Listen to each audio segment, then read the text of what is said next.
Hey, how goes it? Ken Bozak from the BitcoinPodcast.com, here to talk about Bitcoin and Bitcoin accessories. And as always, I'm with John Crothers, Crypto Therapy. Say hi, John. Hi. I looked the wrong way. What's going on, yo? Hi. So let's see, who's in the chat today? We got Free Skillshare Media, how goes it? P. Goldberg, CryptoOdyssey. Likely to see you here. He'll be on the show in a little bit. DJ Meat Popsicle. Okay, now I want to see you at a concert. Mr. Balls, James Bond, how goes it? J. Pear, Crypto Clover made it to the show. What happened to your BTC, yo? I got it back. It's just a glitch in the wallet when you clicked on the wrong feature first. I wasn't supposed to click on split. I was supposed to click on main, and then I was supposed to send it to the split receiving address. Ledger couldn't have made that more confusing in 3 sentences. All right, Sterling Sawyer, how goes it? James Bond is in the house. Biggs, what up? All right, guys. So, the altcoin of the day, obviously, is going to be BCH, Bitcoin Cash. Right now, Bitcoin is 44.9% overall market cap dominance, which is over $100 billion. That's right, we have 100 billion plus in all of crypto. That's a historical number, guys. Remember it, because it's going to seem small later on.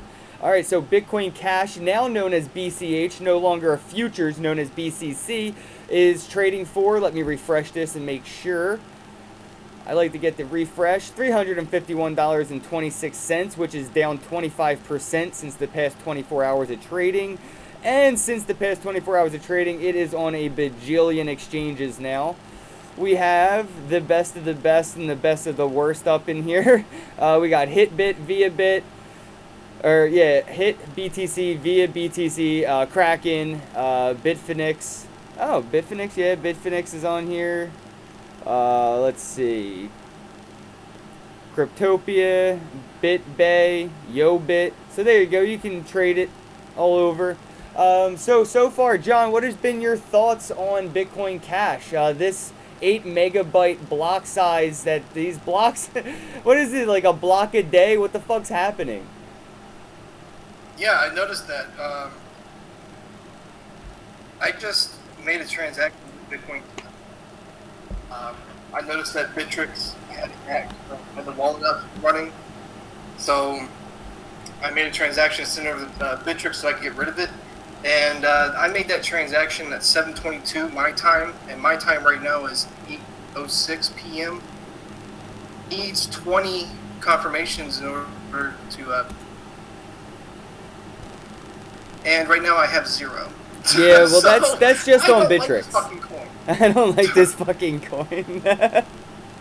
Yeah, 20 confirmations is tough. That's just Bittrex, but that is the highest valued market for Bitcoin Cash, or Bcash.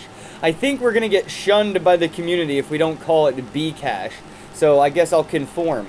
So Bcash will be on these exchanges, but right now Bittrex is the highest valued exchange, and I think they're trying their best to keep the market controllable, sustainable, and slowing down the dumping of this coin. And I think these exchanges are handling that very well, if that's their intention, because that's what's happening regardless of their intention. So if that's what they're thinking, it's working, and if not, I'm sure they're happy.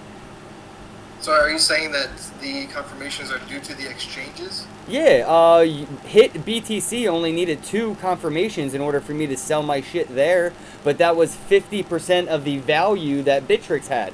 So I sold my Bitcoin Cash at about $250 to $300 value, and that was like when it was worth like $700 on Bittrex, but they weren't having any deposits. Now Bittrex, the Bitcoin Cash, Bcash, BCH, or on Bittrex, BCC, they're now having deposits, and they want 20 confirmations, but other exchanges are only asking for 2. So if you wanted to just dump your shit to dump it, you can do it right now on Hit BTC. I tested it myself, and it worked fine. I even got my Bitcoin already. Yeah, I didn't realize that because Bittrex and Cryptopia are the only exchanges I've been using, and it's been so long since I've used Cryptopia. I can't remember how many confirmations it requires for Bitcoin, let alone Bitcoin Cash. I haven't checked it, so I guess that kind of makes sense. But I guess they're really struggling with trying to solve blocks, get these confirmations in. Because how long have yours? Have you made a transaction to Bittrex yet? I did. I'm about to check right now my pending. It's still pending. It's still pending deposit. I have 11 confirmations on my 0.1 BCC Bcash, and I sent that about 8 a.m. or something. Holy shit! Yeah, so I'm not before going to that. see this for a couple days. With the story about Coinbase giving out BCC in January. Yes, I saw. So, did you see Zero2 Cash pointed this out in the chat box? Thanks, Zero. John, did you see that Coinbase said some announcement about giving out the Bcash, BCC or BCH? I think Coinbase called it BCC. They said they're going to be dishing it out by the end of next year, or by the first of next year. So, yeah, we have till like December, I think, and they should get us our Bitcoin Cash for whatever Bitcoin Coinbase was holding for you. Did you see that?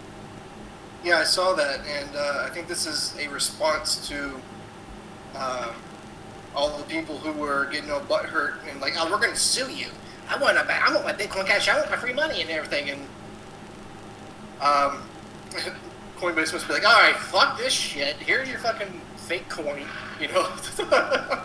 So I think that's what they're doing. Yeah, no, you're right. I mean, Poloniex just basically stole some shit, but we'll get into that in a little bit. Somebody just said, Mad Crypto said, I told you HIT BTC is the shit. It is all right, but I mean, obviously it wasn't the highest volume, highest value trading exchange, but it did work. It worked pretty flawlessly. So yeah, HIT BTC, it was a hit. So thank you everybody who pointed me in that direction. James Bond said Bcash will take over BTC. Okay. Do you want to buy some of my BTC, my BCH Bcash? Because I'm trying to sell it. At a premium. At a premium, James Bond. I only want 600. I think they're 700 on Bittrex, so what's up? Save some money. Alright, so let's move on to our first story here, John. I think you can cover this one. By the way, everybody, Bitcoin is over $2,800. Bcash is under 400, and Ethereum is climbing over the 225 marker. So, go ahead, John. Read this article written by Alexander 14 hours ago on the Coin Telegraph. All right. Bitcoin futures options to appear on Chicago Exchange. It says that, let's see, Bitcoin futures and options. The Chicago Board Options Exchange, hereafter CBOE, and Bitcoin Exchange Gemini announced a joint agreement on August 2nd. As part of the deal, Gemini will supply data to support the CBOE in the future listing of Bitcoin derivatives. Gemini, owned by the Winklevoss brothers, is known for multi-million-dollar auctions of Bitcoin and recently launched Ethereum auctions as well, although they lack the buyer interest that Bitcoin has captured. It should be noted that the CBOE and Gemini regulatory approval, although it is expected to be granted soon. The news comes just days after the CFTC, EF and DCO, swept execution facility and derivatives clearing organization announced that has received approval from the Commodity Future Trading Commission, a milestone as the first federally regulated platform to offer options and future contracts for Bitcoin. So I don't really get that, just to be honest. So people just run to trade the futures of what could happen with Bitcoin. I never got into the futures myself either, man. I hold on to the real deal. Yeah, I don't. It doesn't make sense to me why you would want to do that. I mean, but that's just me personally, because you could just go get fucking Bitcoin and But that's the Trading for real. traditional that's the traditional traders and the traditional market trying to find a footing somewhere in this. They want to make money with us. They just don't want to play ball. You know what I mean? They're like, all right, well, we'll figure it out. And this is the best they could come up with. Stuff like, and this is comfortable for people. So instead of holding private keys and worrying about things, they're insured. Their investments are going to be on legit exchanges, and they're going to be okay, and that's their comfort zone. This is a very risky thing to do with your money, man. I think me and you and a lot of these other people that we know that are involved in crypto we're a little more comfortable than most when it comes to this. A lot of people will call this a super risky investment, high risk, high yield type situation.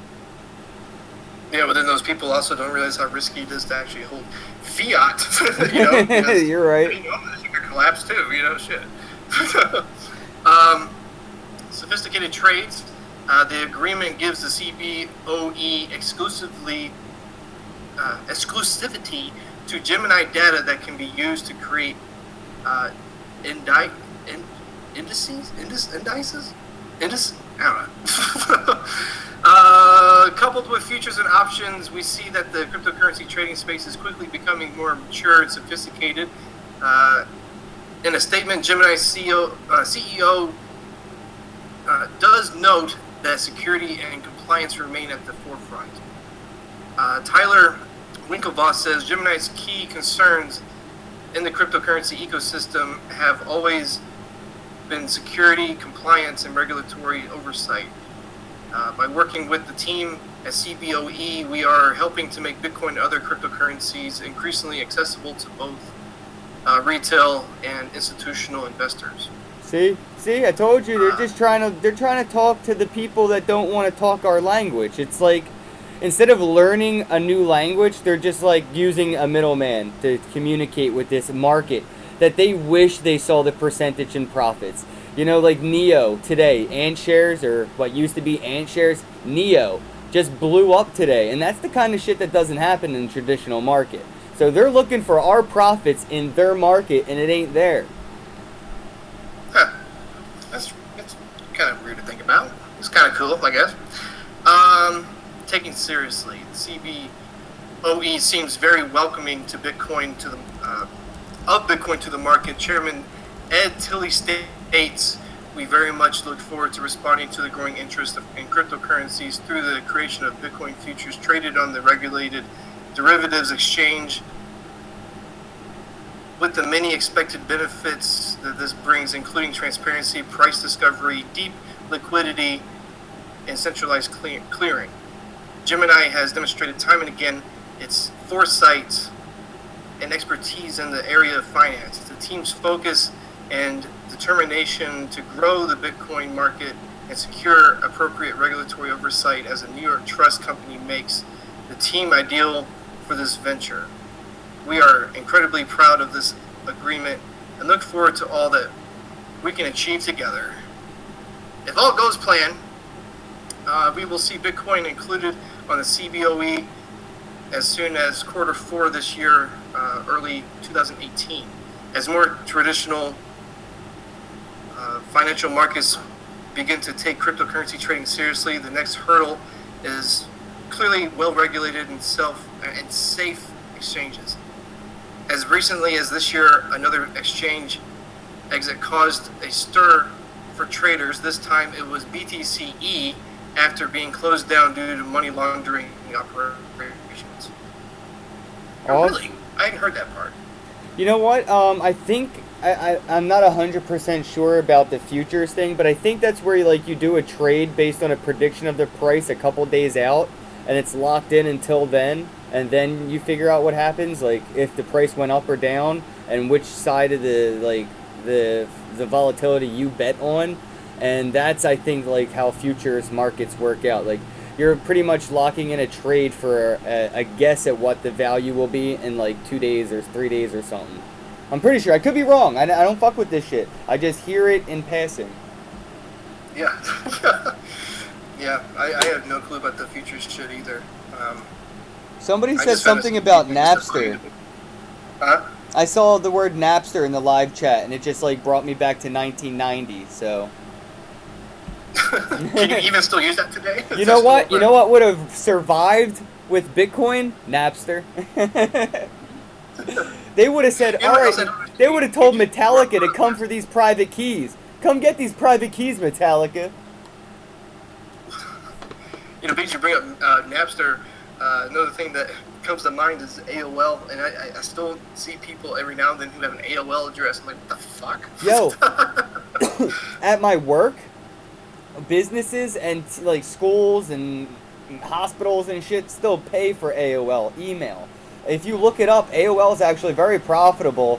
They make millions of dollars just from people paying for the email service through their renewal. So imagine your grandmom who signed up for AOL 10 years ago. Well, she's still probably paying for AOL on auto renewal, along with hundreds, if not hundreds of thousands of Americans. So AOL's still doing pretty well, man. They're pretty relevant. They're one of the biggest internet marketing companies in the world, I think.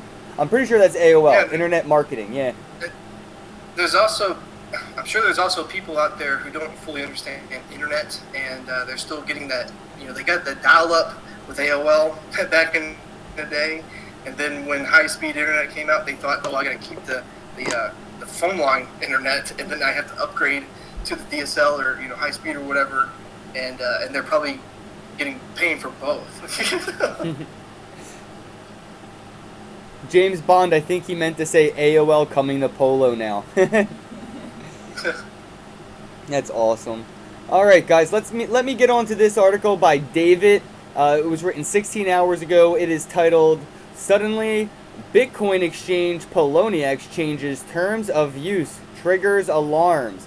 Can I just say, humbly, while sitting down, I fucking told you so. Like, I called it months ago that they were going to figure out a way to better fuck everybody using their platform, and this is it in a beautiful little package. Check this out. Bitcoin exchange Poloniex recently notified users of I'm sorry, that's a dark screen. Yeah, mine is too. Yeah, I don't know why it's so dark. I don't know why. Yeah, Cointelegraph's having like weird filter issues on their website, so I'm going to use my phone.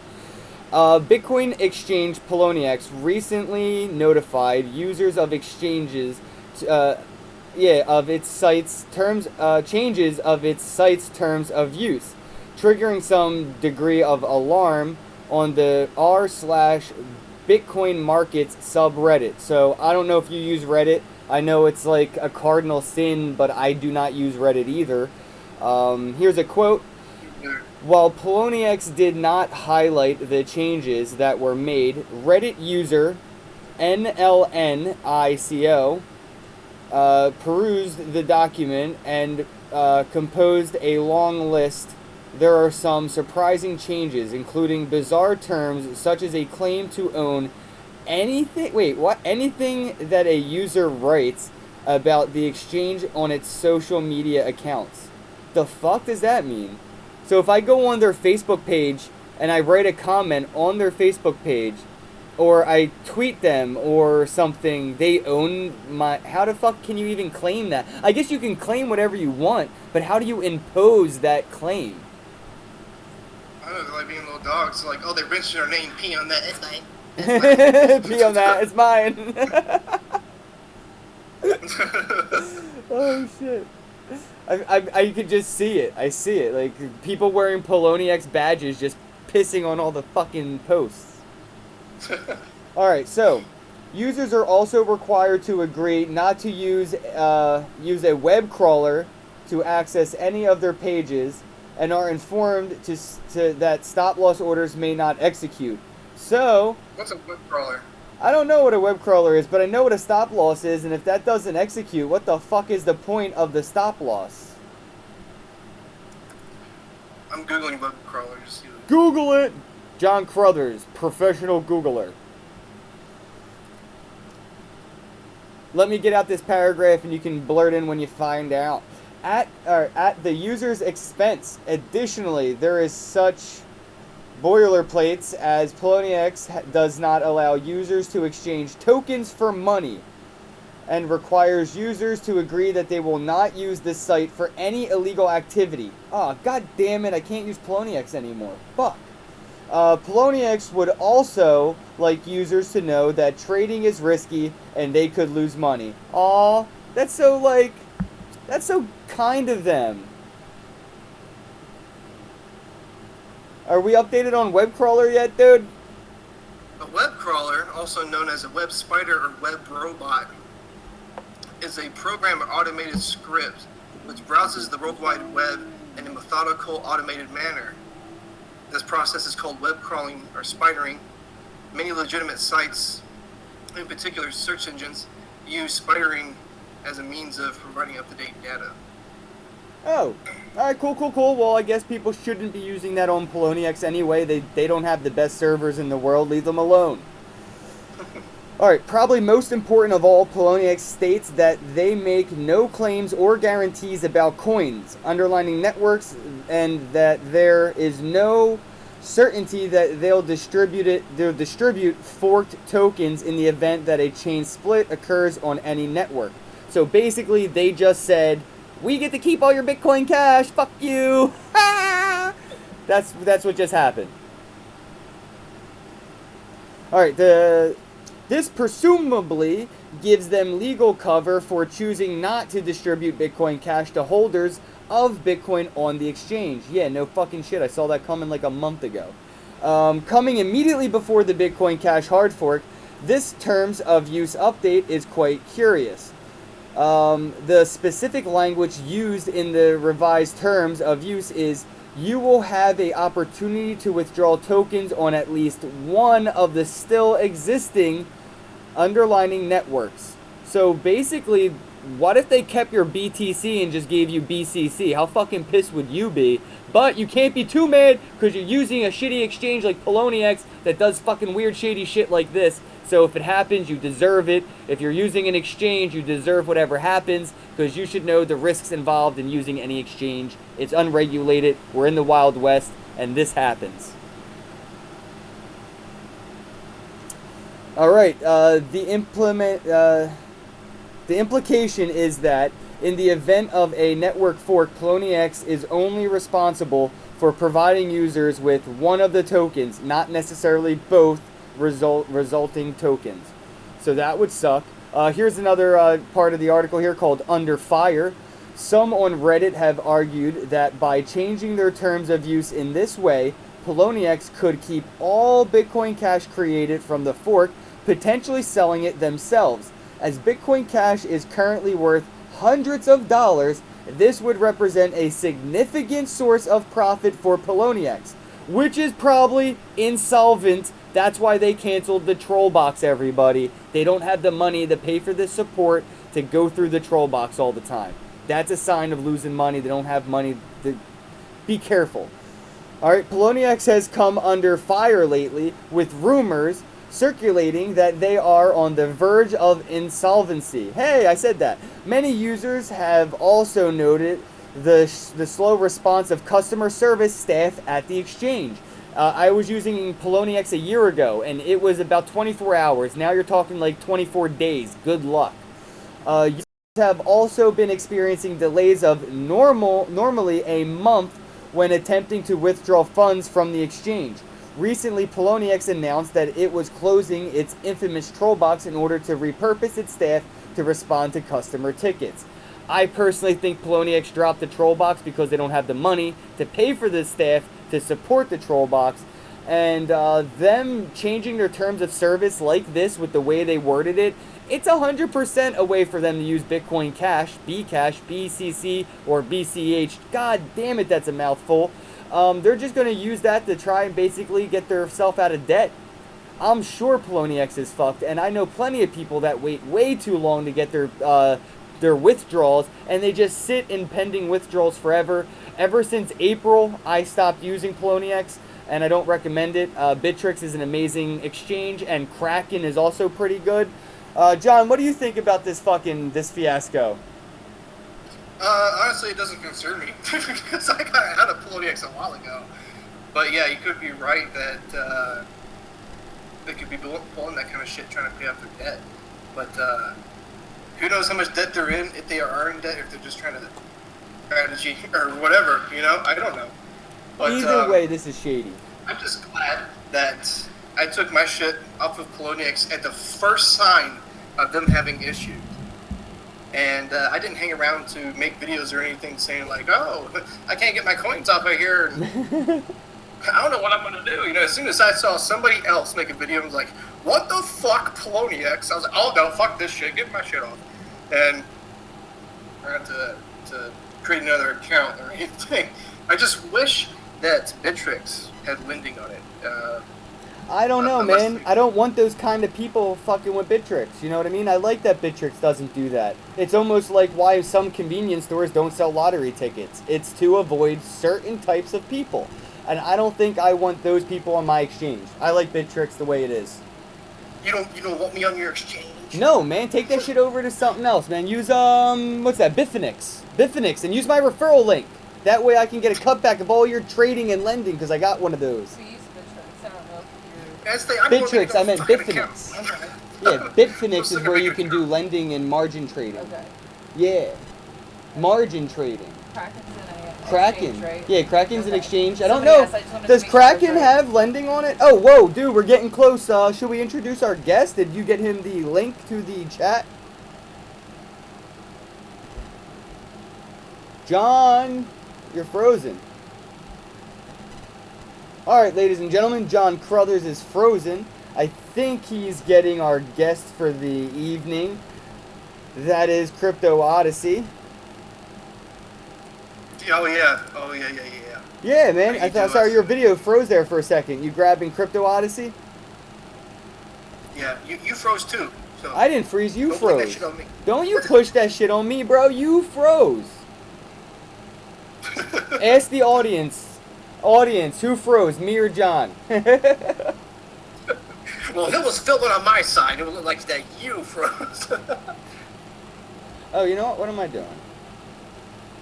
I sent them a link, so. Yeah. I'm going to try to bring up his YouTube page over here on the side for a second. I was like going to type it all out and try to find it, but it's in the description box, so I might be able to do some inception. Guest. Look who it is. What's up? Ladies and gentlemen, CryptoOdyssey. How goes it, brother? Not bad. How you doing? I'm doing well tonight. Why don't you do us a favor and do the work for us? Introduce yourself to the audience. Let them know how you got into crypto and what you do now in this space. Well, I'm CryptoOdyssey. I got back into Bitcoin probably beginning of March of this year. I don't even know why. I think I was just bored. So I got back into it again. And I have a YouTube channel. It's little, you know. It's had its growing pains. You know, I just try to steer people away from scams. That was one of the things that I got into when I first got back into cryptocurrency. So that's really the goal I have, is to give people information to protect their cryptocurrency. So That's great, man. A lot of people miss the basics, and I guess once you're a couple months into crypto, especially most people in YouTube, it almost feels like you're not allowed to go back and talk about the basics. It's like, oh, we already know all this shit, but there's hundreds of people every day that don't. And I learned that when I made the Mobile Go ICO video. I made a video on how to enter an ICO, how ICOs work, and I covered all the details. I probably said in my video like 5 times, do not use a Waves or Ethereum exchange address. Make sure you use a MyEther wallet or the Waves wallet exchange or addresses. And my inbox blew up with people who used an exchange address and lost all their ICO tokens overnight. Hundreds, thousands of dollars. It was awful, man. I felt bad. I was hundreds of people. Like it was a meltdown of people that didn't know the basics. And I thought I covered it, but you know, it can never really cover that enough, because every day there's new people coming into this space. So you're doing a great service, man. Don't stop the basics, because like once people get past that, they never go back. And every day people need it. John actually turned me on to your channel, so I'm gonna let John take over a couple questions from here.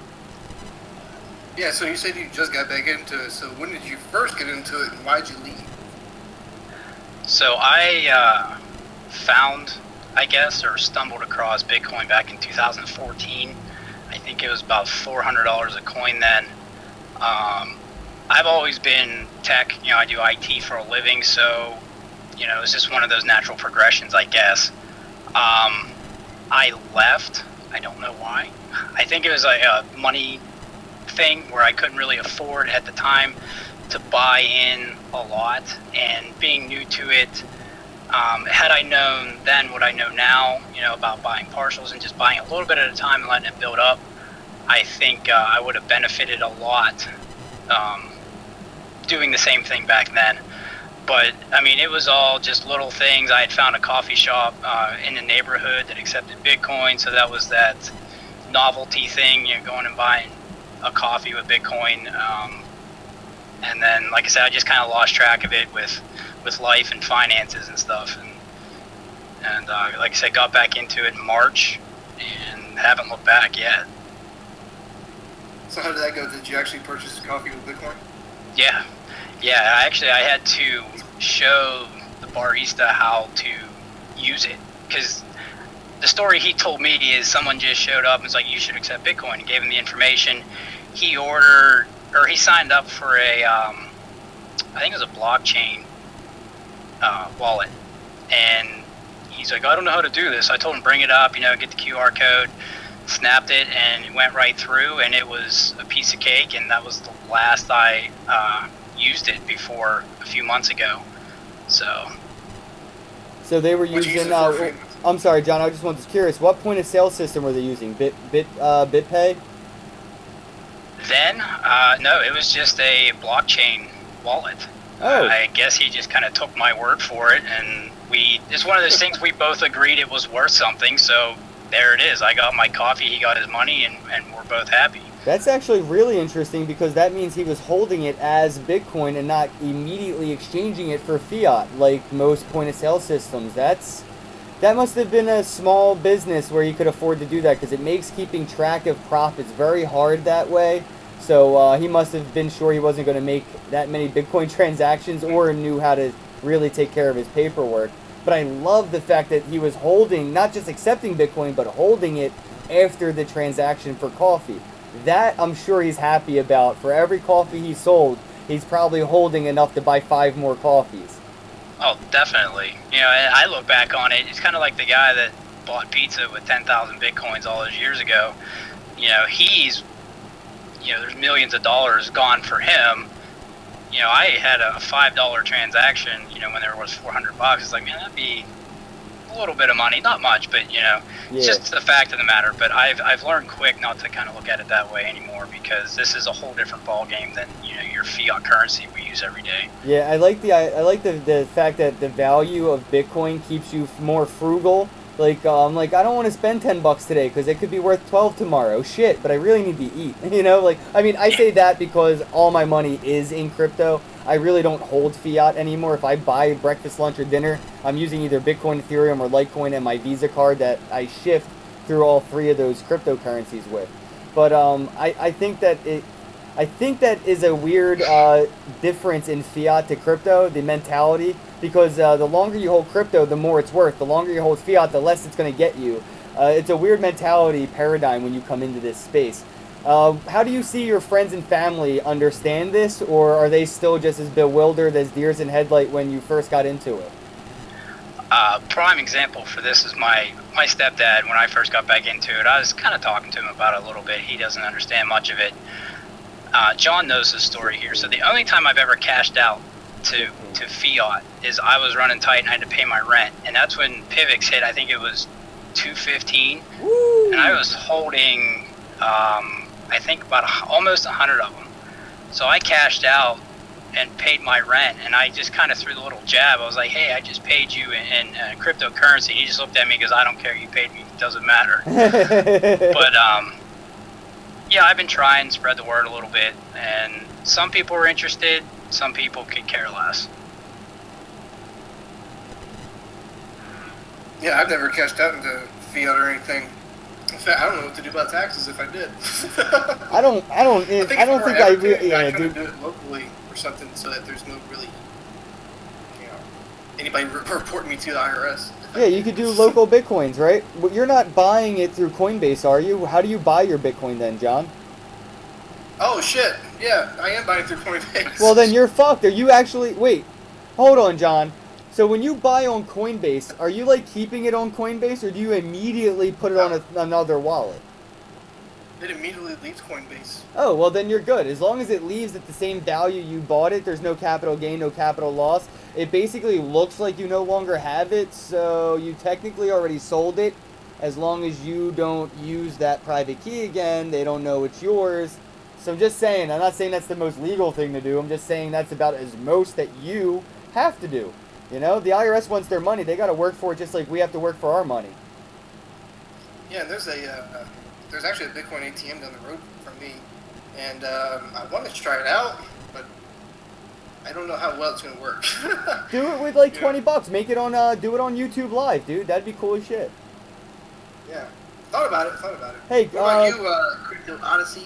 Have you got any ATMs around you? Have you tried it? I think there's one downtown Pittsburgh, but I don't venture down there that often, so I haven't used one. Where I'm at, I'd be surprised if half the population knew what Bitcoin was. So,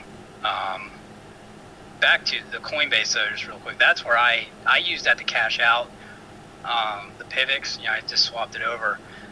So, I mean, yeah, the IRS has a record, but, you know, paying rent, yeah, I'd rather pay rent and pay the taxes on it later than not have a place to live. So, that's the way I viewed it at the time. And also, isn't there some kind of threshold that you have to meet before the IRS really gives a shit? Yeah, I think it's one whole Bitcoin and then you're on the radar. Of, like, per day, or? No, I was just kidding. I was just saying if you have 1 out of 21 million Bitcoin, you're on their radar. They only got to keep track of 21 million people. That's a lot less than the entire population of the country, which they already try to keep track of anyway. So it's a pretty small group of people in the country that buy Bitcoin. If they just keep track of everybody who owns at least one whole Bitcoin, it kind of makes their net pretty small. Like, they don't have to try too hard. I didn't get any of that because my connection sucks. Oh, I'm sorry, but I think dollar-wise, I think it's what, over $5,000 gain you have to claim, or 10,000? It's one of those numbers. Gain? Yeah, capital gain kicks in at $5,000, I think. Well, shit, I should be fine. That's what I'm saying, dude. They're not worried about us. They're worried about Vitalik, who's making majillions of dollars. So, what do you plan on doing? You know, being you cashed out for rent. Do you plan on like being honest about it? Like, hey, I cashed out a little bit here, made a little bit of money, paid my rent with her. He's gonna be like, fuck that. I am my honest opinion. Fuck that. If you're gonna come after me for $200, then these people got a bigger issue. Yep. Well, you know opinion, what, dude? but- They do have bigger issues, because right now in the city of Philadelphia, you're not allowed to hand homeless beggars or panhandlers. I didn't mean to say beggars. Homeless people, beggars, or panhandlers cash. If a police officer sees you giving a homeless person or a panhandler cash, they'll actually ticket you and take all of the money from the homeless person, and then they arrest him or her, believe that or not. What they want you to do in the city of Philadelphia is text the donation to a textable address, and they will use the money to top up a card that a homeless person can carry, so they can keep track of all the money being thrown into that ecosystem, because that ecosystem is fueling the drugs and illegal ecosystem around that. So I just think that, you know, eventually that $200 may mean a lot more to them than you think, considering they're bitching over giving a guy $1 in cash just because they can't track it.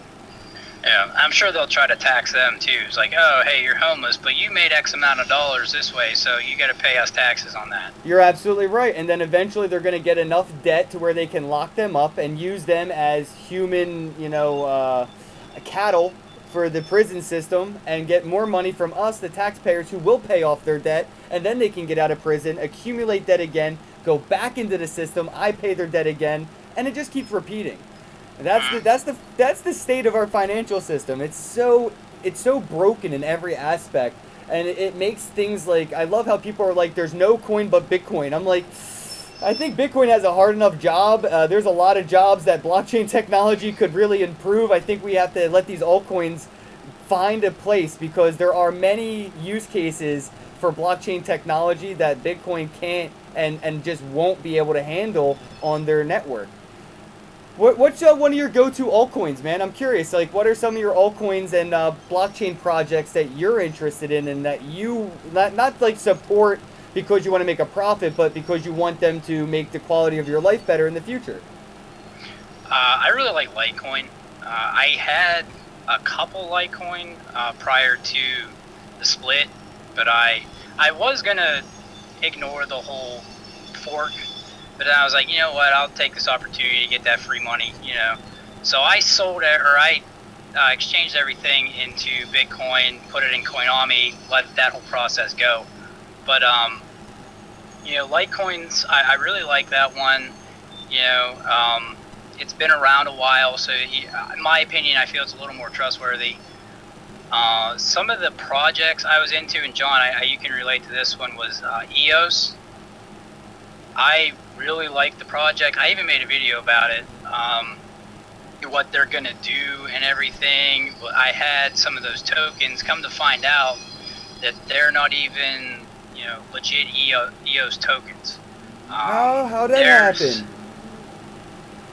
John would know a little bit more than I do. He sent me the link. I watched it once. It was on my phone. But so pretty much what they did is it's almost like, it seemed more like a crowdfunding thing. But from what I grasped from it, even if it goes, you know, mainstream, EOS takes off, they're going to issue another token and they won't credit whoever's holding the current one that's listed on CoinMarketCap. So essentially, if it takes off, you would be holding useless, essentially Ethereum tokens. So as soon as I saw that, I bailed on it. I sold everything I had. Yeah, pretty much by holding EOS tokens, you have no rights to EOS. From what the video was saying. You know? Yeah. This was being explained by a programmer that understands a little bit more than we do. Yeah. Wow.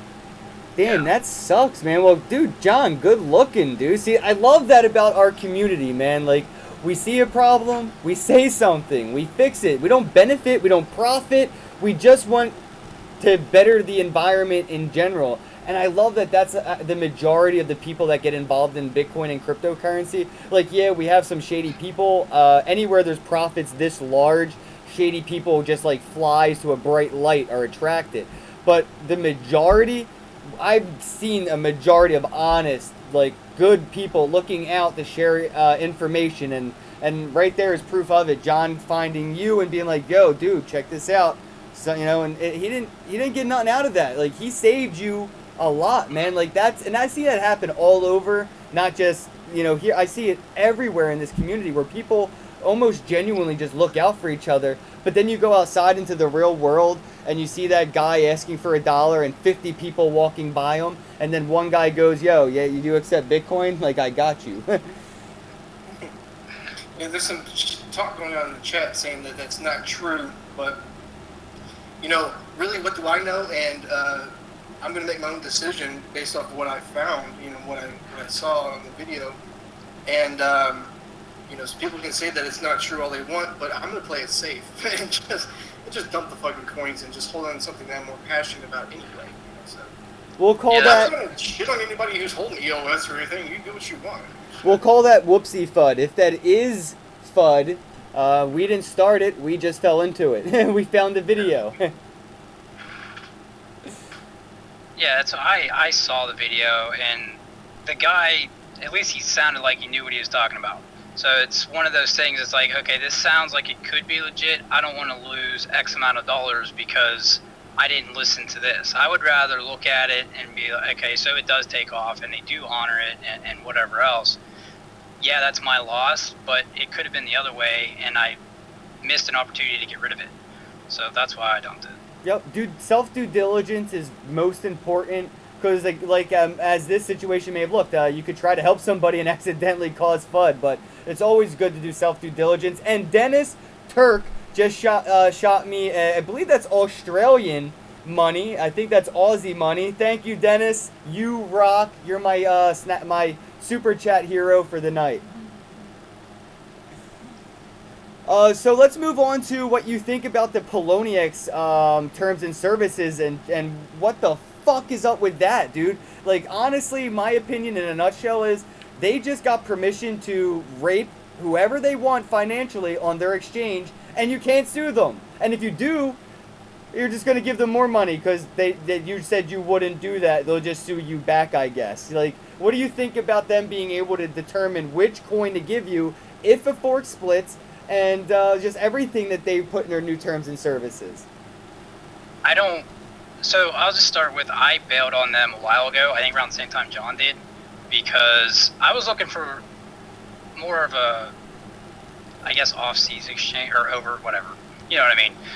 Not U.S.-based exchange, just for, it probably sounds shady as hell, but whatever.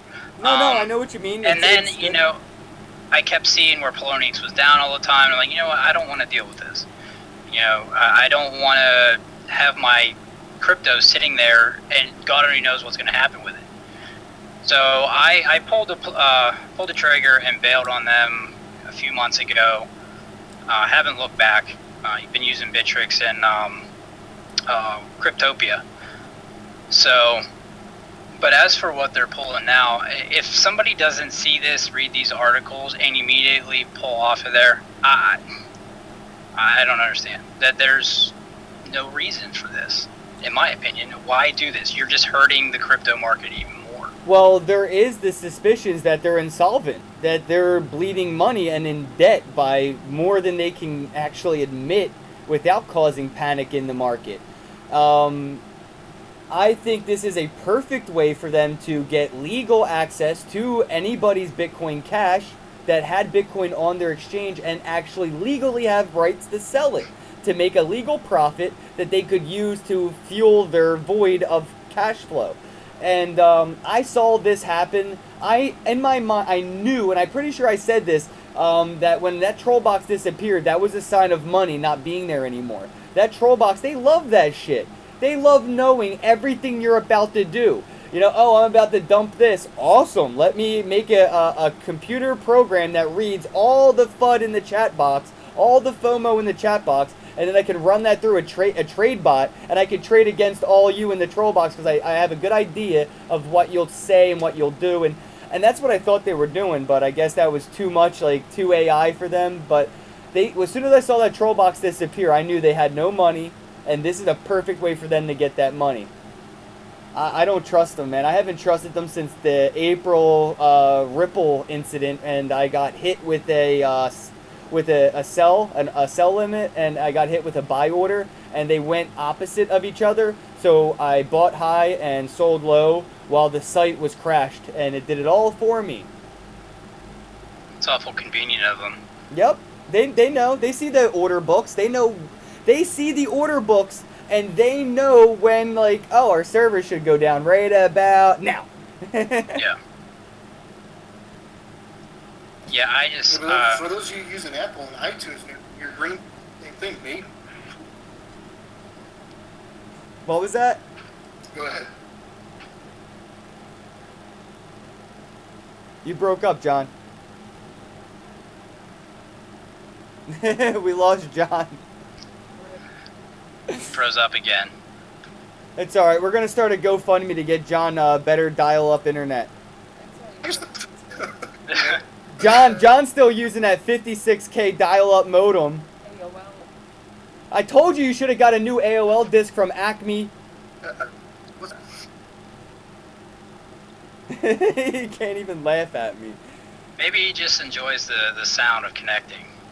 Yeah, every time I hear that as some people's ringtones, because I work in a cell phone repair shop where we sell and accept Bitcoin, by the way, and some people have that ringtone where it's the AOL sound, and it gives me the weirdest, like, nostalgic feeling where I even smell things that make me think of the past. Like, that sound really brings me back. It's so scary. John, Give you him the back? benefit of the doubt. Maybe he has DSL. DSL. John, are you back? All right, John's dropped out. So, why don't you tell us what's next for your YouTube channel as your channel starts to grow? I believe you're almost at your first 1,000 subscribers, so congrats on that, man. I wish. I'd be happy if I could break 150 right now. Well, I mean, you're on your way. That's your first milestone. You know what I mean? That's where you start snowballing. So what are your plans for your channel as you grow? Is it, you know, do you know, like, is it finalized and nailed down? It is what it is, or do you have some things that you're looking at rolling out? So I've done a kind of interview show in the past, a few episodes of that.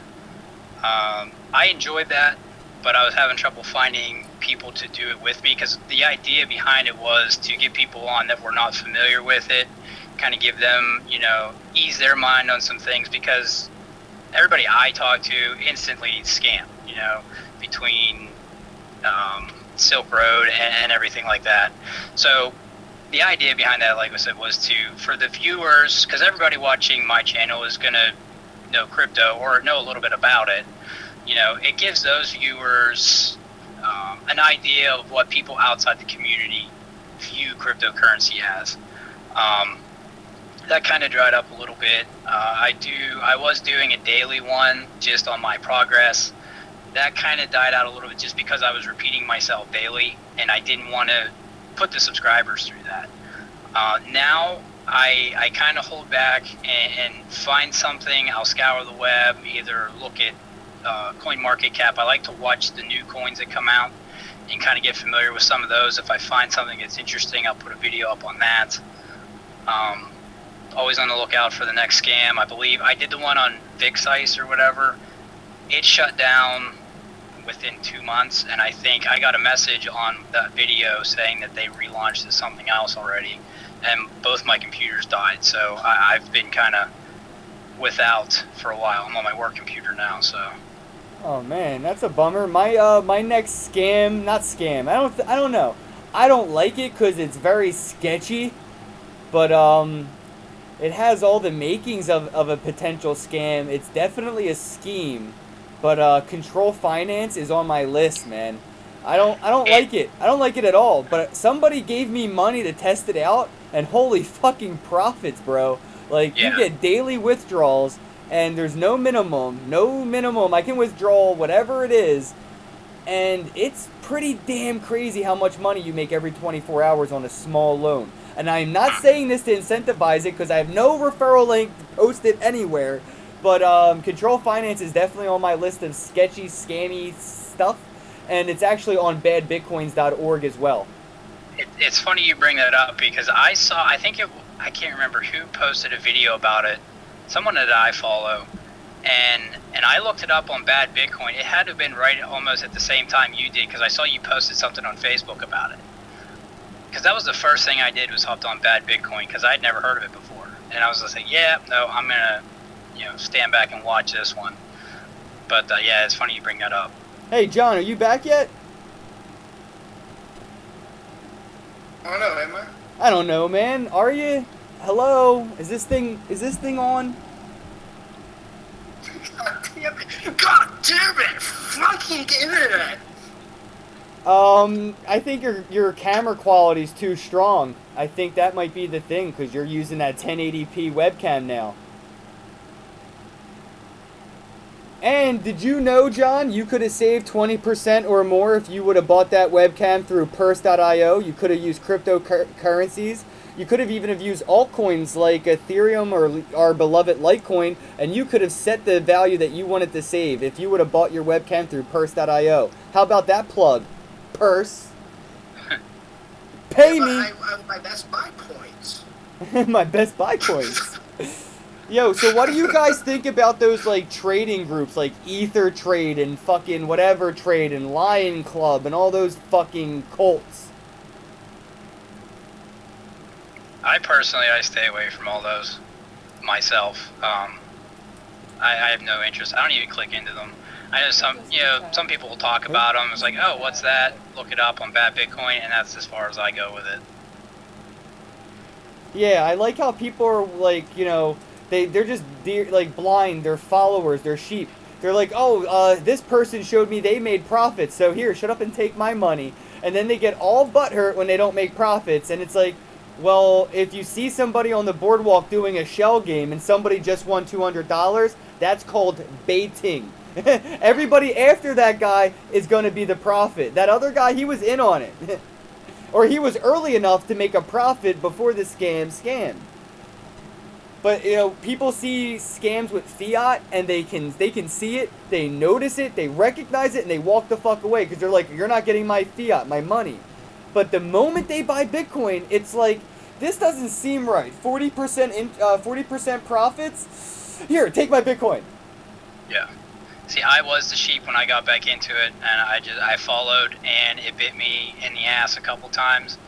So I was like, you know what? I started following some different people, watching some other videos, and finally decided, you know, to step in and make my own videos. And, you know, like I said earlier, I was honestly surprised to get to 100 subs. You know, I would have never imagined that in the world. Well, we have 90. No, we have 80. No, I'm sorry. We're losing viewers. No, we have 79 live viewers right now. So everybody, look in the description box right now below. You'll see a link to CryptoOdyssey.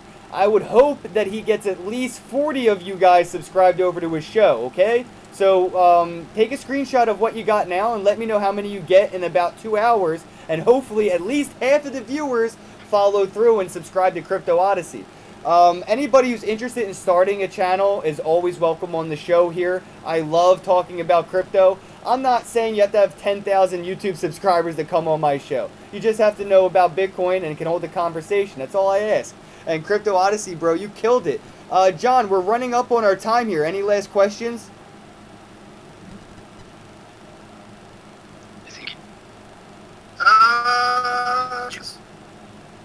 Oh my God. He's having the same problems I had about 15 minutes before the show started. Yeah, he told me. He made me aware that you were having issues, and I was like, bummer, man. I wanted to talk to this guy, and now John, I can't even talk to him. I guess I'll ask one of the last questions here then. So what's one of your favorite hardware wallets, and what's one of your favorite software wallets, and maybe a little breakdown on why, and then we can wrap up the show. So I ordered Ledger Nano S beginning of July, I think. I made a video about it. But anyway, that's when I found out they were back ordered until September. So I'm still waiting on that. I almost bought a Trezor, but I can't remember. I think I ended up going with the Nano S because of the Ethereum Classic, because I am holding a little bit of that. When it comes to software wallets, I've really toggled around a little bit, but I always end up back on Exodus. Just because it's very user friendly, and it's obviously on my computer, and it just makes it easy. And sounds stupid, but I like the chime coming in because I hear that, it's like, okay, I just got a little bit, got paid a little bit. I've used Jax. It was okay. I like the fact I could use it on my phone, and honestly, I think it works better on the mobile phone than it does on the computer, in my opinion. And then I've done a little bit of the coin-specific wallets with Litecoin, Dash, some of those, and honestly, they're all the same with a different skin on top of them. So. Mm-hmm.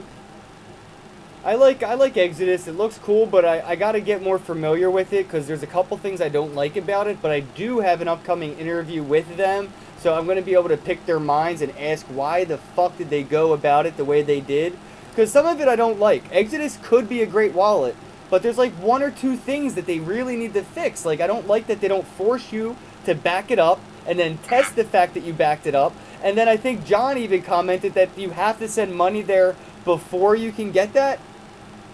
Like, you have to initialize the wallet by sending funds to Exodus before you can do the next steps. It's been so long since I initiated mine, I can't even remember, to be honest. Oh, John, are you here yet, man? Alright, guys, I guess we lost John. Everybody check out Cryptotherapy on YouTube. Make sure that guy's still alive. If he doesn't upload another video in the next 24 hours, the internet killed him. He probably got matrixed out. CryptoOdyssey, thank you so much for coming on the show, bro. I really hope that this helps get you some more subscribers because your content is worth it. I really hope that they see the value in it and they come over and subscribe. here or not? Oh, you shut up, Robot John. You and your grandpa data. You get out of here. You got your internet uses a walker. That's how slow it is. All right, guys, we're out. Thank you and have a night.